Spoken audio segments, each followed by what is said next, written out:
Ito pa. Oh, ito naman ha. Anak ko, walang katigil-tigil talaga to si... Ito, tulad nito, inggit na inggit to. Ito, inggit oh. Sa paglipat ng 10 barangay mula Makati papunta ng Taguig, umuugo ngayon ang posibilidad na tumakbong mayor ng Taguig si Makati Mayor Abby Binay. Gaano nga ba kalaki ang tsansa niyang manalo kung magiging balwarte niya ang mga inilipat na barangay? Nasa frontline ng balitang yan si Jenny Dongon. Sa Lunes na ang simula ng filing of Certificate of Candidacy para sa barangay at SK elections. Kaya naman abala ang mga tatakbong opisyal dito sa Barangay Post Proper North Side. Pero kung dating Makati City ang sinusulat nilang address, ngayon Taguig City na. Madaming pagbabago, malaking pagbabago yung mangyayari.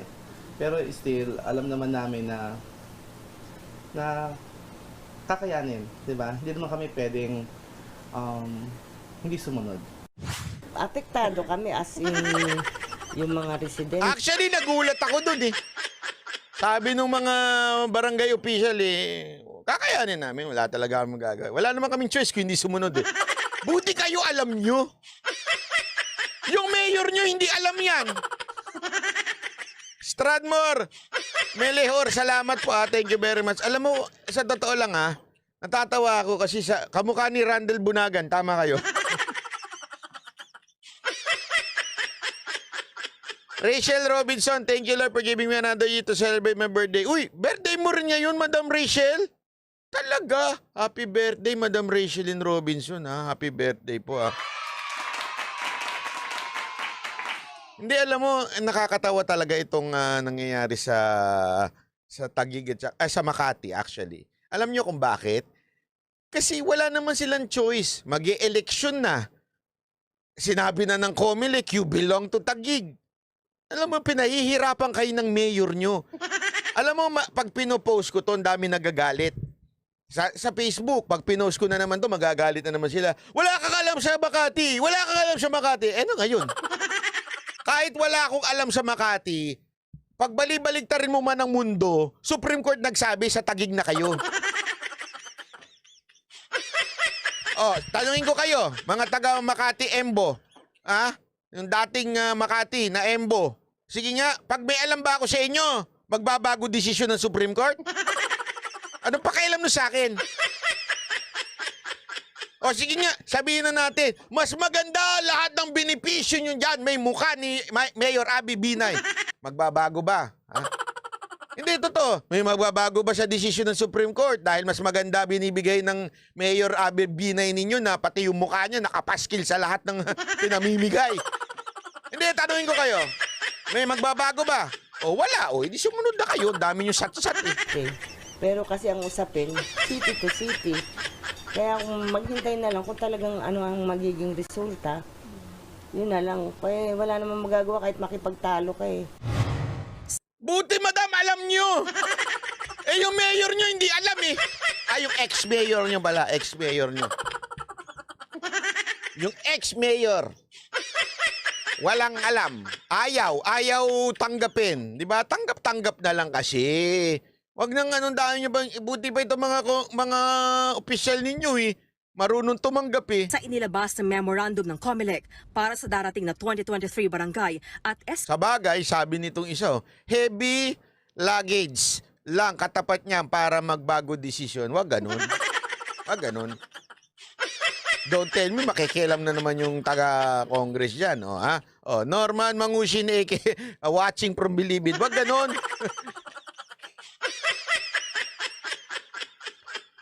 Alam mo, dapat pala talaga ibalik si Francis Leo, no? Sandali. Baka mag-away na naman, magpapat. Alam mo na naman yung mga panatiko ni Francis Leo Marcos at saka yung mga anti-Francis Leo Marcos. May mga panatikong ganyan eh. Sandali wag kayo mag-away dito Wala akong pakialam dyan I-joke ko lang ito. Joke lang ito baka mag-away na naman kagad kayo dyan mga panatiko ni Francis Leo Marcos at saka yung mga anti-Francis Leo Marcos. Sandali i-joke ko lang. Dapat, yung ngayong panahon na ito, ni Marcos, ni Bongbong Marcos, dapat pinapalaya si Francis Leo Marcos para bumaba ang bigas. Hindi kasi, ewan ko, sino sa inyo nakaalala? na sinubukan lumusob ng mga Francis Leo fanatics dito. Tapos parang sinasabi nila, kinakampihan ko daw. Tapos sabi naman nung isa, kinakampihan ko daw silang mga anti-Francis Leo. Sinusubukan nilang makuha yung banateros. Sabi ko, ano ba pakialam ko sa inyo? Huwag nga kayo nakikigulo dito. Sorry pero labas ako dyan kay Francis Leo Marcos dahil hindi ko naman alam kung ano nangyari dyan. Okay? Huwag niyo ako idamay. Parang awa nyo na. Amna Doromal, maraming salamat po. Basta ang alam ko, pag yan nakalaya, mumura ang bigas. Election. Andali! Joke yan Joke yan! Baka seryosohin nyo naman. Minsan kasi iba walang Commonwealth eh. Taguig City na ang dadalhin ng 10 barangay. Kabilang ang Sembo, Kumembo, Naku, tagig na ito. Sembo, Comembo, Bembo, Isrembo, West Bembo, South Sembo, Bitogo. Uy, grabe. Dami. Malapit na daw siya lumaya. Pembo, East at West Rembo, South Sembo, Pitogo, Rizal, Post Proper North Side at South Side. Kaya ang mga maghahain ng COC sa mga barangay na yan, mayroon na lang hanggang September 2 para magpunta sa tanggapan ng Taguig City.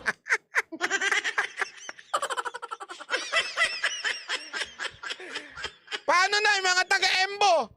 Yung mga gustong kumandidato dyan, saan kayo pupunta? Punta kayo sa Makati City Hall.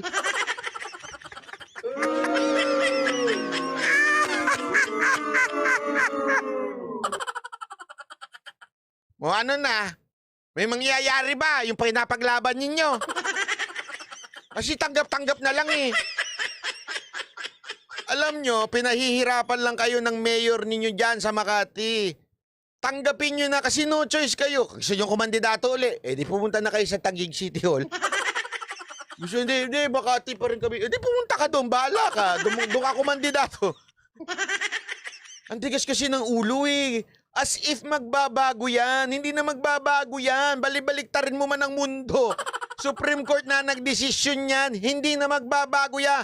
Kahit ilang luha pa ang lumabas kay Mayor Abby Binay, kahit ilang drama pa, kahit ilang bag pa na may mukha niya, hindi na magbabago yan. Tigil nyo na yung kadramahan nyo, Mayor Abby Binay, ha? Paglilinaw naman ng COMELEC, bukod sa lungsod, wala nang ibang pagkakaiba sa detalye ng mga botante. Hindi na rin nila kailangang magparehistro ulit. Sa pinakahuling tala ng COMELEC, may halos 300,000 botante ang mga Embo Barangay, habang may mahigit 400,000 botante sa Taguig.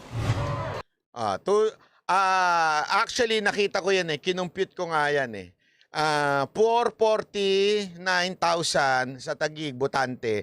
Diyan sa Embo, 229.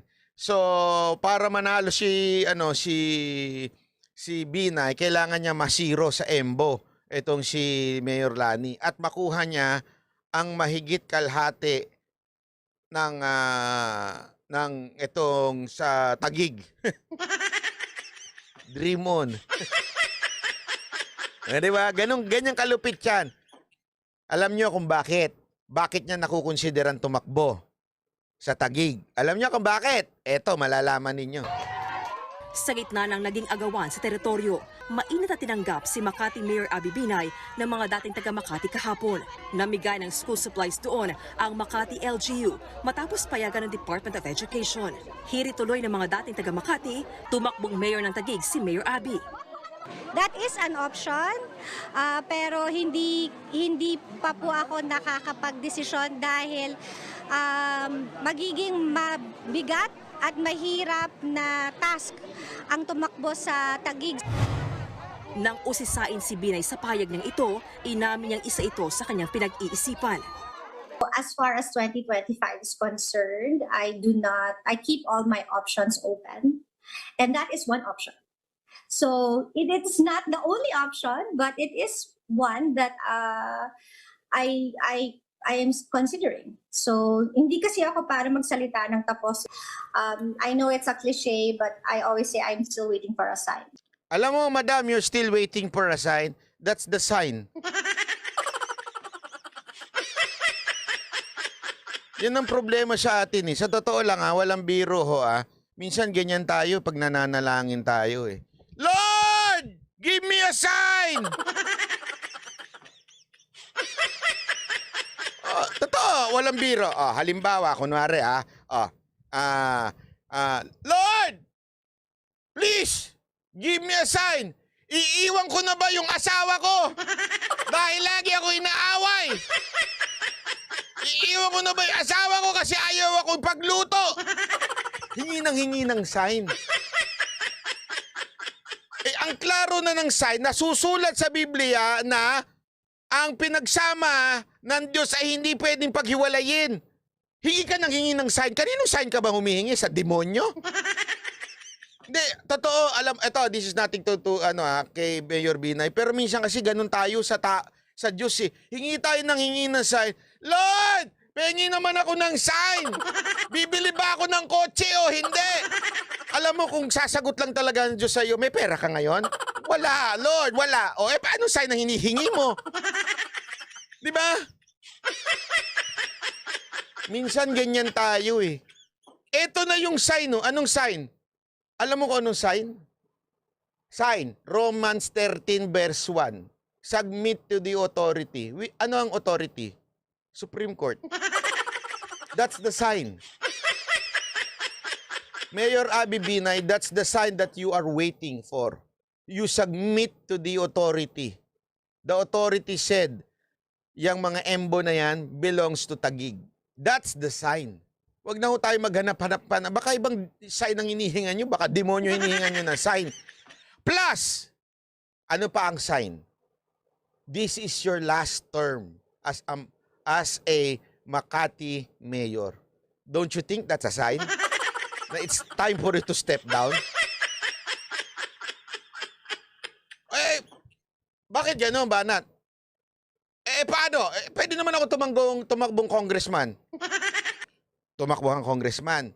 Alam mo, ang natitira na sa distrito, yung District 1, na natalo tatay mo. I think that's a sign. Huwag ka na maghanap pa ng sign. Talo na nga ang tatay mo doon sa District 1. Panalo si Kid Peña. Tapos dito sa District 2, nawala na. Hingi ka pa ng sign. Ano ba sign ang hinahanap mo? Ang dami ng sign. Sa susunod na taon, maglalabas ng desisyon si Binay, lalo't ramdam daw niya ang suporta. Personally man ako siguro magde-decide kung sa tingin ko I don't have a fighting chance. Isipin mo ito You're not from Taguig. You are mayor of Makati. Tapos, ayaw mo lang kasi, tapos ka na dito. Tinan mo kalokohan. Ito yung mga dapat nire-real talk talaga eh. Di ba? Hingi ka pa ng sign. Kanino ka ba sign humihingi? Yung totoo, kanino ka sign humihingi? Anong delikadesang meron ka? Matatapos ka ng mayor ng Makati, last term mo na, tapos gusto mo lang para hindi ma-retain ka sa kapangyarihan, may plano kang ino-option mong tumakbo sa Taguig. Ano katarantaduhan yun, madam? Sorry, pero masama talaga eh. Ang dapat sa'yo, yung sign mo, mag-resign ka na. Ganun.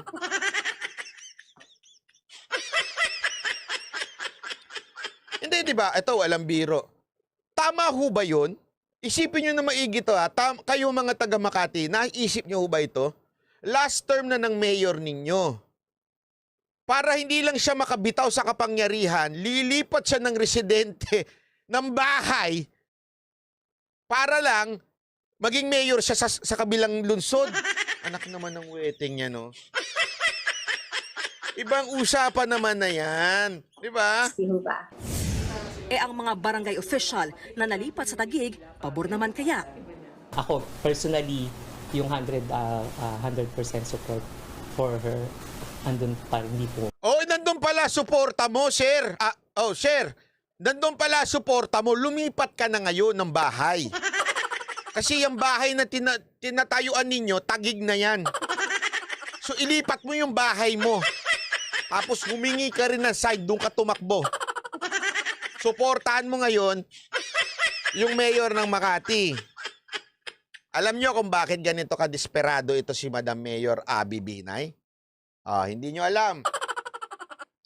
Sa pamilya Binay ho kasi, ang magkakasundo ho dyan, kita naman ho natin, nasa balita yan eh. Diba? Si Junjun Binay, si yung matandang Binay, si Jejomar Binay, at saka si Nancy Binay, sila yung magkakasundo dyan. Etong si Abby Binay, ito yung parang may sarili sa pamilya nila. Hindi na pwedeng tumakbo alam ko na disqualify na po ito si Junjun. At lalo naman din yung tatay niya, alam ko hindi na rin pwedeng tumakbo. Si Junjun hindi na pwedeng tumakbong bilang mayor. The only choice na tumakbo for mayor kung gusto nilang ma-retain na ang Makati ay pamamahala ng Binay na posibleng manalo pa.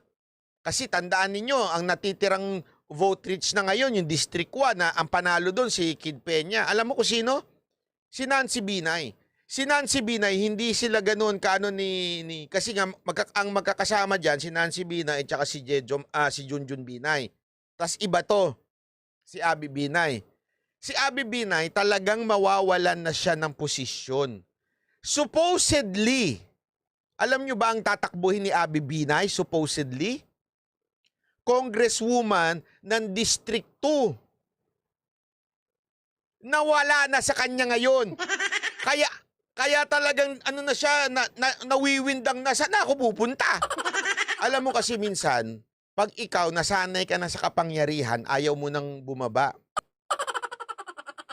Ganyan ang mga politiko natin. Real talk tayo, mga politiko natin. Kaya nga sila nag-iimbento na sariling party list eh. Kasi dati silang congresswoman, congressman, naubos na yung term nila. Paano na? Saan na ako? Hindi pwedeng wala akong posisyon dito. Buo tayong party list. Ganun ang ginagawa. Bakit? Kasi diyan naman nagpapalitan yan eh. Congressman o kaya mayor. O sa probinsya may gobernador. Ganun. Palit-palitan lang yan. Wala na silang mapwestuhan dito sa Makati. Sigurado matatalo. Alam nyo si Kid Peña, matagal nang tumatakbo yan sa Makati. Lagi ho siyang, pag lumalaban as mayor, hindi ho siya nananalo. Pero vice mayor, lagi siyang pasok. At the same time, pag kongresista, lagi din siyang pasok. Kaya lang, pag mayor, mahirapan talaga siyang pumasok lagi. Dahil sa mga Binay. Dahil hawak nila itong embo-embo na to, itong District 2. Nawala sa kanila ngayon.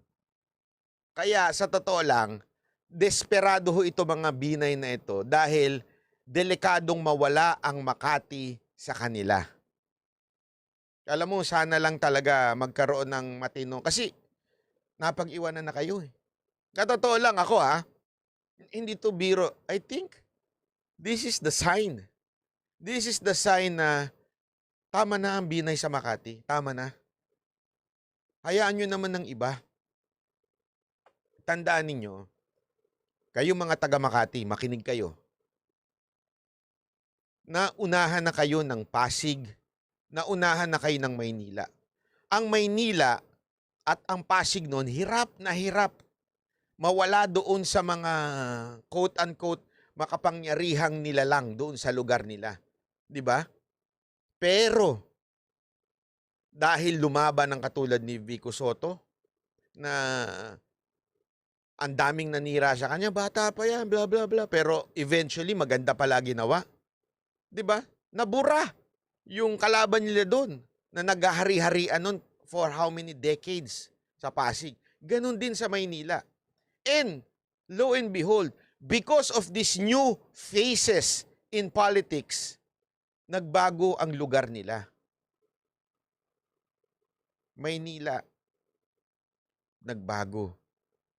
Pasig, nagbago. Makati, pagkakataon nyo na to. Pagkakataon nyo na to na maibalik ang glory sa Makati. Walang biro Napag-iwanan na kayo. Nalipat na kung saan-saan. Nalipat na kung saan-saan ang business district, gimikan ng tao, masayang kainan, mga restaurant, nawala na eh. Kasi nga, alam mo, eto, real talk to totoo ito Pag ang tao, sanay na, yung sabi nga nila, di ba, alam nyo yung sometimes talaga we need sharks in our life. Kailangan yun. Pag ikaw kasi walang kalaban, sa industriya na ginagalawan mo, magiging ano ka, comfortable ka. And sabi nga nila, comfort destroys usefulness.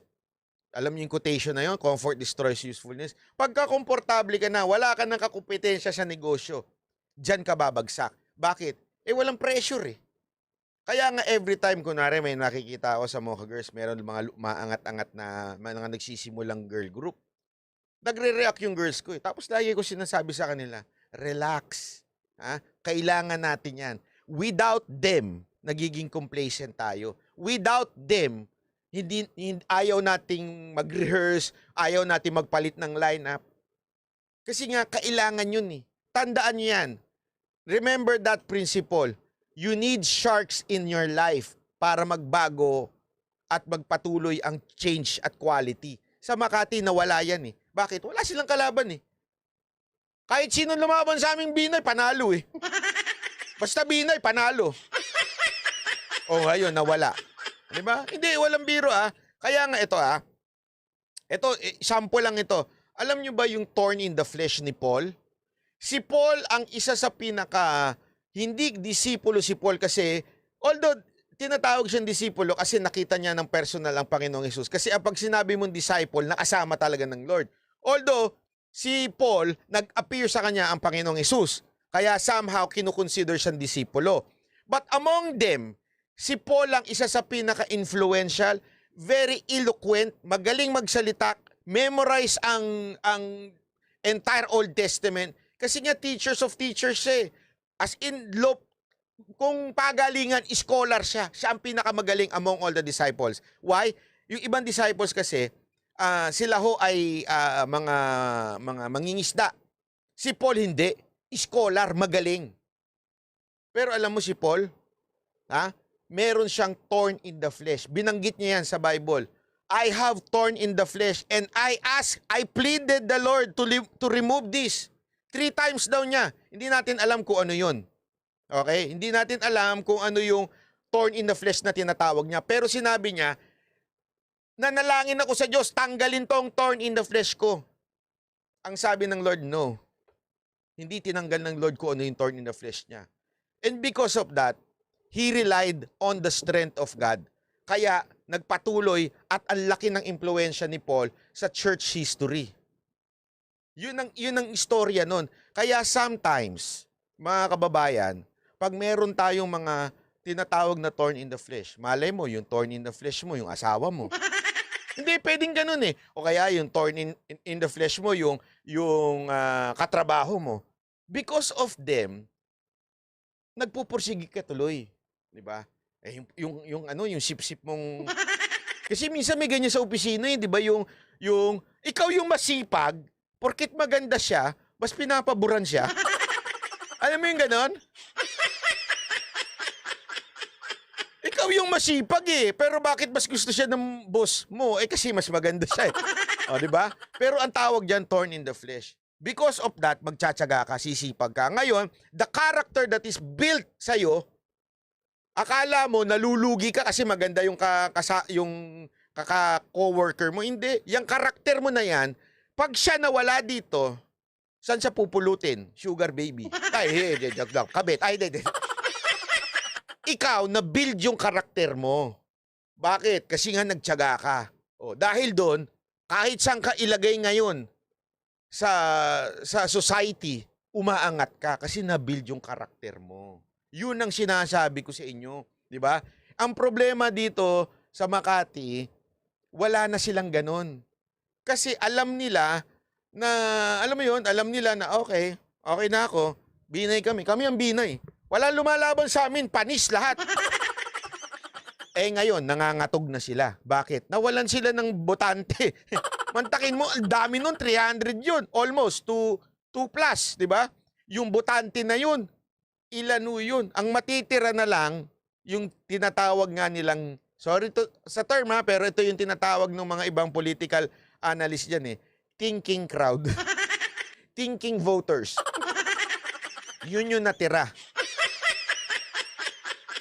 Totoo. Yun po yung natira, yung thinking voters ng Makati. Na alam nilang dehado sila, which is lagi silang pag sa counting, lagi silang natatalo kay Kid Peña.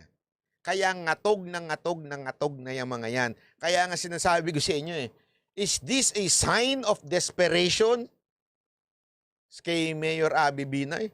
Isipin mo, kayo yun nasa posisyon niya. Birang buhay to.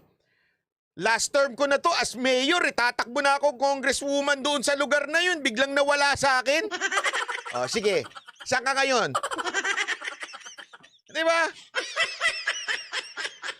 Saan ka ngayong puposisyon? Nawala ka na dun Nawala na yung tatakbuhan mong distrito. Pag lumipat ako ng distrito, olat nga tatay ko dun Ako pa kaya. That's why, merong pautot na, sigurado ko, eto abangan nyo yan, meron ako nakitang poster Hindi ko lang ilalabas dito, baka mamaya, isabihin nila fake news Okay? Pero may nakita na akong poster na talagang running for Taguig. Ganon ka-desperate, sabi ko. It's a sign. Alam mo yun? It's a sign of desperation. It's a sign of greed. Diba? Ayaw mawala sa power. Bakit ganun? Mawawa naman tayo niya. Isipin mo yun mayor ka. Eto na lang. Di ba katawa-tawa kunwari si Isko Moreno, biglang tumakbong mayor ng Valenzuela? Bakit? Hindi. Wala na kasi. Nakakaya naman kay Hani Lacuna Siyempre kasi, tandaan ninyo, mentor, ang dahilan, di ba? Napag-aralan natin yan dito, di ba? Napag-aralan natin yan dito na ang mentor, ang talagang naghubog kay Yorme, walang iba kung hindi yung tatay ni Hani Lacuna. 'Di ba? Yun mismo. So, ngayon na nandiyan si Hani Lacuna, tandaan nyo, may iba pa siyang term. 3 pa yung term niya. Pwede pa siyang tumakbong 3 beses. 2 beses pa. So, ibig sabihin, sigurado ko, ang personality ni Isko, magpaparaya yan kay Hani Lacuna. Isang dahilan lang kung bakit yan tatakbong mayor uli ng Maynila. Ako, alam ko yun. Isang dahilan lang. Pero ngayon, ang talagang nakaposisyon dyan, si Hani Lacuna na. Paano kaya kung biglang sabihin ni Isko Moreno, takbo na lang ako ng Caloocan? Anyway, katabi lang naman namin yan. Lipat na lang ako dun. Anong itsura nun? Di ba greed?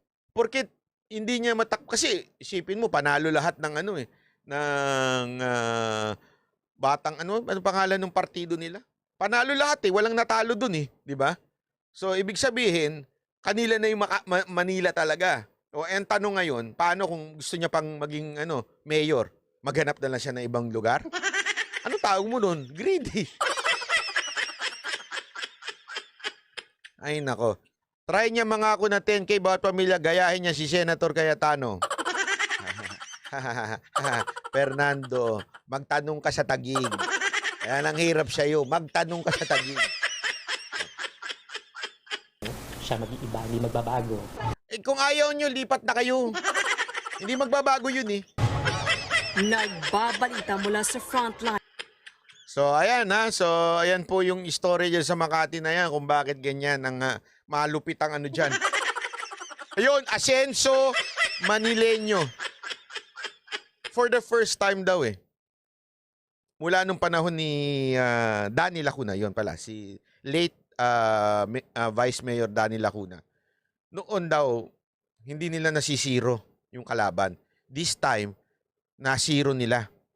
Nasiro po nila ang Maynila. Ibig sabihin, walang nanalo sa kalaban. Kahit anong paninira nung yung benta-benta ng Divisoria.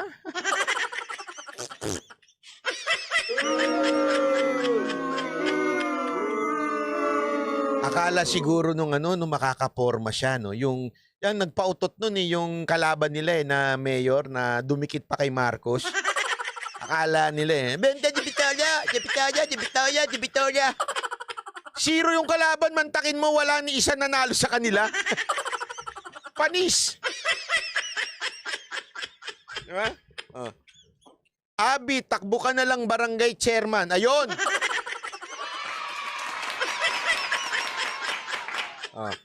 Takbo ka na lang mayor ng barangay Kagawad, ganun. Barangay chairman.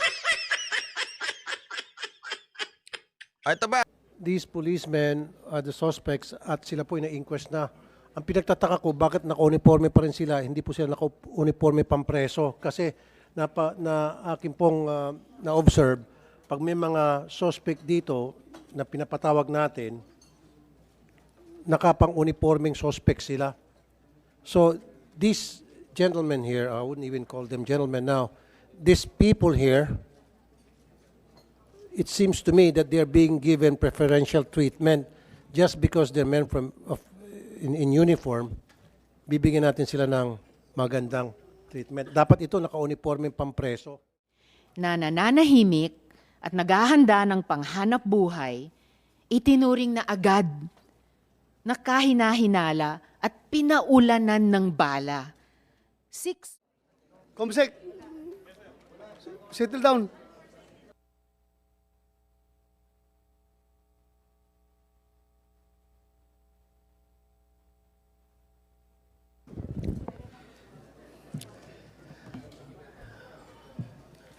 The hearing resumes.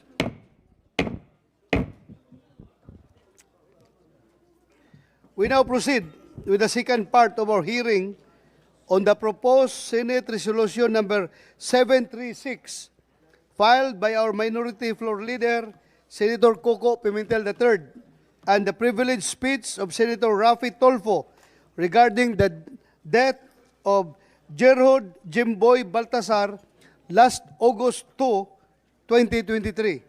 Mr. Chair. For the record, Senator Risa Hontiveros also filed proposed Senate Resolution number 742, which also seeks for a legislative inquiry on the death of Jimboy Baltasar, but has not yet been referred to this committee. Salamat Maybe- kaayo, maybe Mr. this Chair. afternoon. Lagi. Salamat kaayo, Mr. Chair.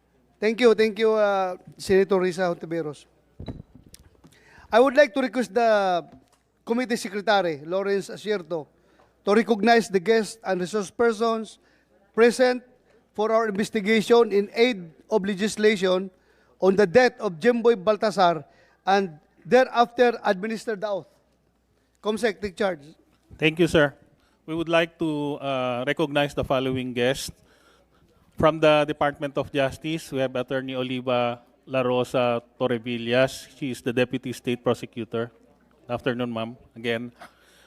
From the Philippine National Police, I'll be mentioning the name of the officers, but not necessarily in the order of seniority. As per listing pa po ito.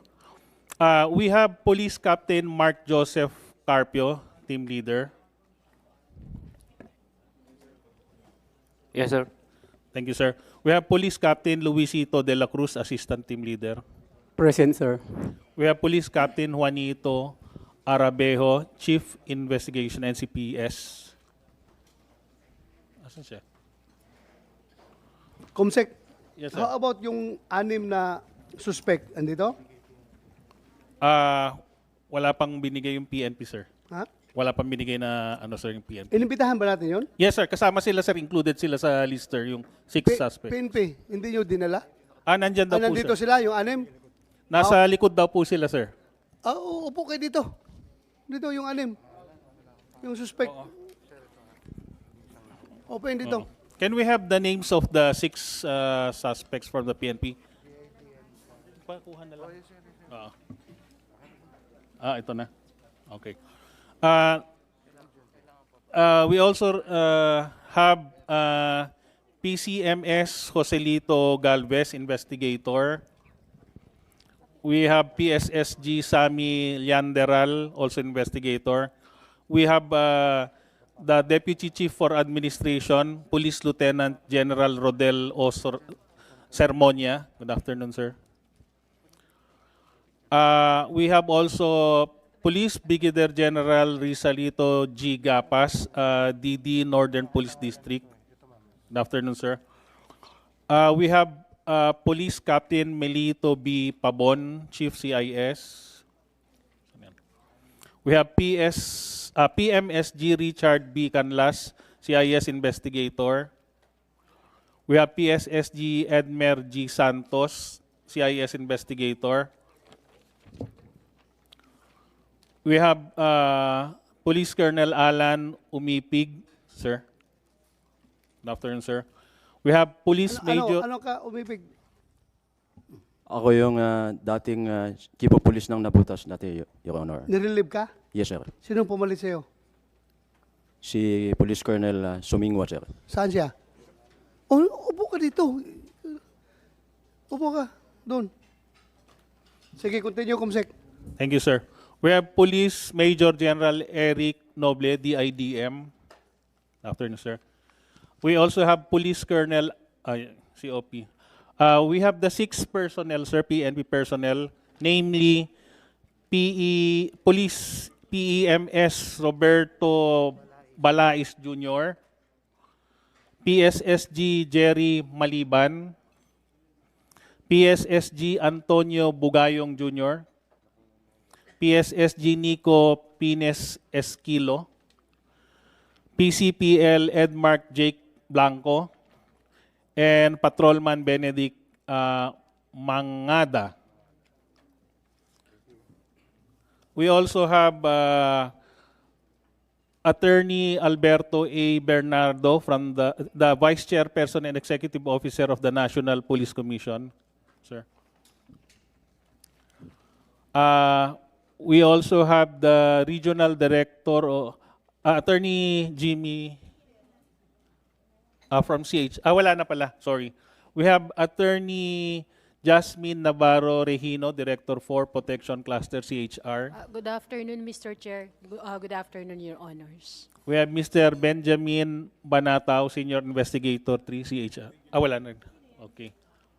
Attorney Romel Tinga. Good afternoon, sir.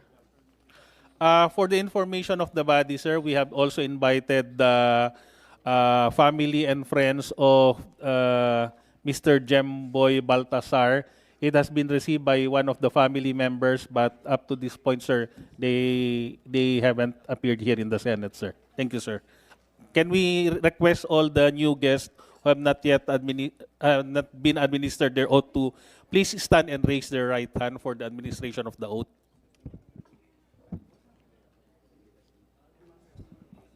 Attorney Tinga, please. Yung 6 po na police, lahat po ng police. And all other policemen who are here who might be probably called later on so that wala na pong delay. Do you Yung swear- mga nasa likod na police? pwedeng magsalita mamaya, tumayo na lang kayo para wala mang bayad ito. Walang bayad ito. Yes, may we request everyone na lang siguro na police na nasa likod po. Yan. Thank you. Please raise your right hand. Do you swear to tell the truth, the whole truth, and nothing but the truth in this hearing and investigation? Thank you po. Please take your seat.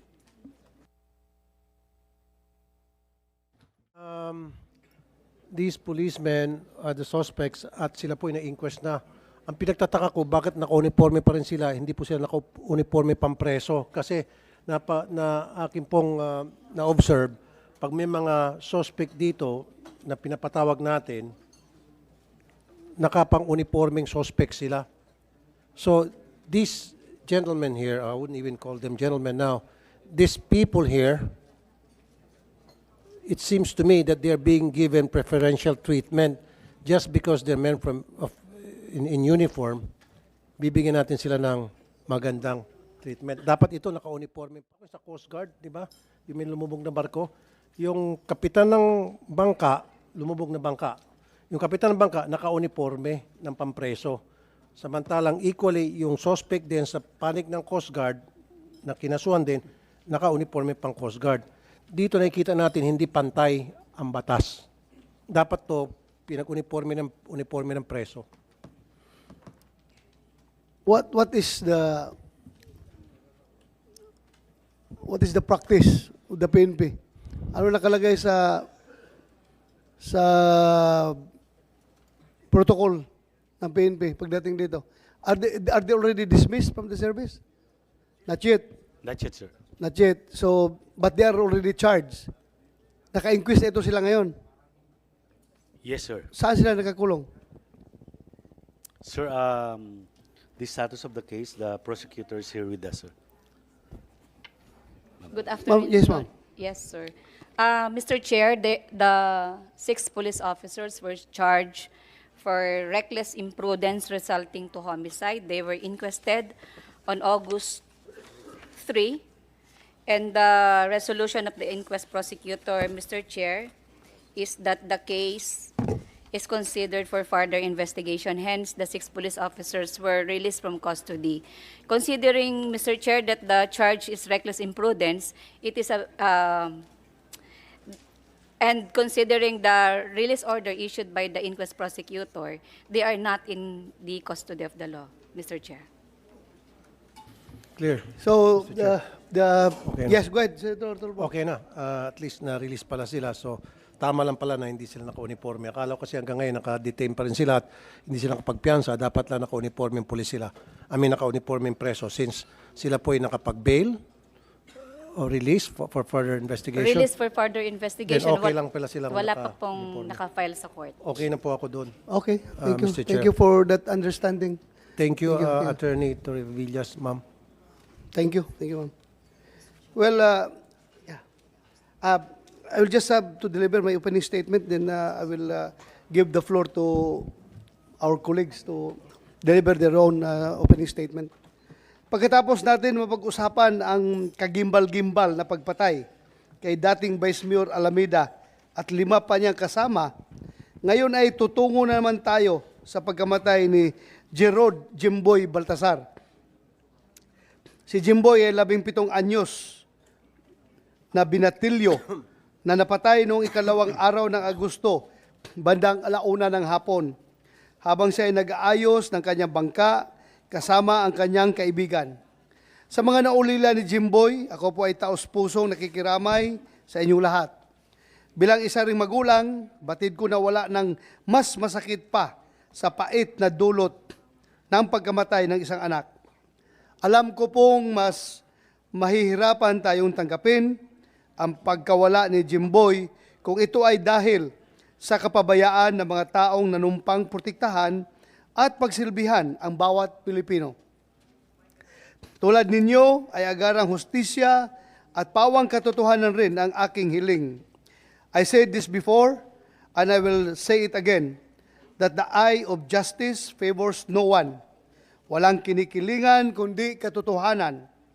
And though we cannot bring innocent life that was lost, as your chairman of the Public Order and Dangerous Drugs and as members of your Senate, we hope to be instrumental in aiding the proper authorities in resolving this case and somehow give comfort to the grieving loved ones of the victim. Similar to all our other hearings, we are here not to point fingers nor to determine the guilt of or innocence of anyone, but we will focus on the policy considerations which must be addressed by our resource persons today. First, whether there has been a breach on the rules of engagement by members of the Nabutas Police Station. Second, whether the PNP guidelines in the use of body-worn cameras has been strictly followed. Third, whether there is sufficient training programs being conducted by the PNP to ensure that their personnel are at all times know policies and procedures on police operations. Kung ating bang mga kapulisan ay bago sila makagraduate sa PSBRC, ay talaga bang puspusan ba o talaga bang inaral nila ng gusto yung POP natin, Police Operational Procedures. Finally, for the information of the public, we will seek clarification on the status of administrative and criminal cases involving PNP personnel involved in shooting incidents during police operations. Maraming salamat po. This point, I would like to recognize also the presence of Police Brigadier General Melencio Nartatis Jr., the RD of NCRPO, and Police Brigadier General Joker Cuanzo. I would like to yield the floor to Senator Risa Hontiveros for her opening statement. Salamat kaayo, Mr. Chair. Magandang hapon po sa lahat. Lalo na sa mga kamag-anak at kaibigan ni Jemboy na nakikinig sa atin. Taus-pusong pakikiramay po sa inyo. Napakalaki po ng pagitan sa batas at sa pagiging alagad ng batas, the law, and being servants of the law. Nakakalungkot na ngayong hapon, kailangan pa nating harapin na hindi alam ng ilan ng mga kapulisan ang pagkakaiba. Nananahimik at naghahanda ng panghanap buhay, itinuring na agad na kahina-hinala at pinaulanan ng bala. 6. Ano pong akala nyo sa mamamayan? Pang-target practice? Nakalimutan nyo na agad lahat ng training nyo sa de-escalation tactics. At wala man lang po ba sa buong team ang nagsabi ba na maghinay-hinay? Mga sir, you are supposed to preserve life, not take it. Anong masyadong kahina-hinala, suspicious, o threatening sa pag-ayos, paglilinis ng bangka na kinailangang mga miyembro pa ng SWAT at intelligence service ang re-responde sa isang 17 anyos na wala namang kadaladalang armas. At pagkatapos nyong pagbabarilin, iniwan nyo ang katawan ng biktima na labag sa mga alituntunin ng PNP. Kaninong desisyon na iwan at iabandona ang katawan ni Jemboy? Sinabihan po ang isang witness ng isang armado na nagpakilalang pulis na, quote, sabihin na may droga si Jemboy, close quote. At amin itong kinumpirma sa abogado niya. Before this committee, before our chair, before the leadership of the PNP na nandirito, hinihingi ko po sa ating kapulisan na tiyakin ang kaligtasan ng witness na ito. At kung wag naman sana may mangyari sa kanya at sa sino mang miyembro ng kanyang pamilya, ay kayo po ang ating mga alagad sa PNP sa pamamagitan ngayong hapon ni Police Lieutenant General Sermonia. Kayo po ang papapanagutin ko. At hindi pa natatapos dyan ang kalbaryo ng pamilya ni Jemboy. Ilang araw matapos nilang mamatayan ng anak, reckless imprudence resulting in homicide ang naging kaso ng mga sangkot. Parang ang lumalabas, aksidente lang ang nangyari na walang intensyong pumatay nang pinaulanan nila ng bala ang bata. I want to know the reasoning behind the filing of such a case. Yang lahat-lahat na yan na ba ang sinasabing new era of policing?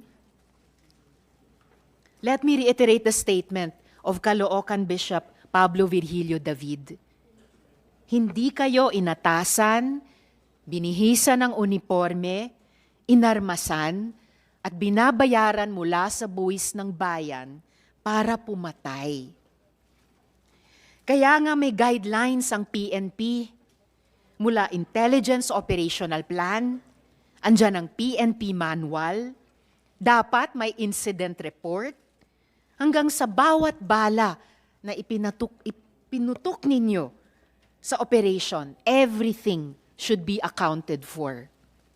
Sa kasamang ang palad, nagtitipon tayo ngayong hapon dahil maraming hindi nasunod sa sistema. Ang sinumpaan po ninyo ay maayos at matapat na paglilingkod. Pero imbes na serve and protect, naging harm and oppress. Lalo na para kay Jemboy. At kay Kian de los Santos, para kay Kulot de Guzman, kay Carl Arnaiz, sa mga kababayan nating mahihirap at sa libo-libo pang mga biktima ng mabibigat na kamay ng pulisya. Totoo, ibang kalbaryo pa ang pagiging mahirap, lalo na dito sa Pilipinas. But let's strive for a country where being poor does not paint a target on one's back. Salamat po, Mr. Chair. Thank you, Senator Rizal Tiberos. Before I yield